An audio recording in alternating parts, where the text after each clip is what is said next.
జిల్లా చేవెళ్ల పార్లమెంట్ నియోజకవర్గంలో BRS MP అభ్యర్థి కాసాని జ్ఞానేశ్వర్కు మద్దతుగా తాండూరు మాజీ ఎమ్మెల్యే పైలట్ రోహిత్ రెడ్డి రంగంలోకి దిగారు. బషీరాబాద్ మండలంలో జోరుగా ఎన్నికల ప్రచారం నిర్వహించారు. ఈ సందర్భంగా రోహిత్ రెడ్డి మాట్లాడుతూ కాంగ్రెస్ అబద్ధాలు చెప్పి అధికారంలోకి వచ్చిందని, బీజేపీ కాంగ్రెస్ పార్టీలకు ఓటు వేసి వృధా చేసుకోవద్దన్నారు. కాంగ్రెస్ నాయకులు గ్రామాలకు వస్తే 6 గ్యారెంటీలపై నిలదీయండని రోహిత్ రెడ్డి కోరారు.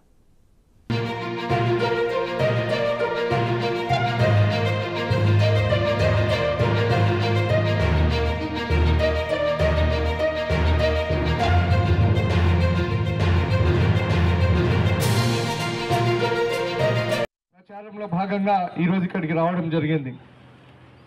అయితే మీరందరూ గమనించాలి, మొన్న ఎన్నికల్లో ఏం జరిగింది అనే విషయం మనకందరికీ కూడా తెలుసు. మనము అతి తక్కువ ఓట్లతోని మనం ఓటమికి గురైనాం. మరి దానికి కారణం కూడా మీకు అందరికీ తెలుసు. మనతోని ఉండి మన తిన్నింటి వాసాలు లెక్క పెట్టినట్టు మన పక్కనే ఉండి మనకు మోసం చేసిన వాళ్ళు కాబట్టే మనం ఈరోజు ఓటమికి గురైనాం.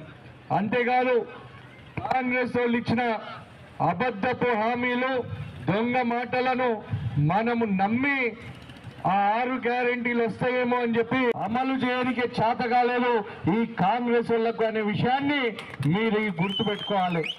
మరి ఇక్కడ ఉన్న వాళ్ళే కాదు, నేను మీ అందరితో విజ్ఞప్తి చేస్తా ఉన్నా.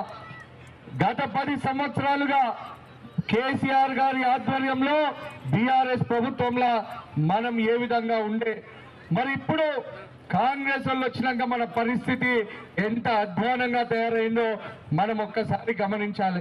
ప్రచారంలో భాగంగా ఈరోజు ఇక్కడికి రావడం జరిగింది.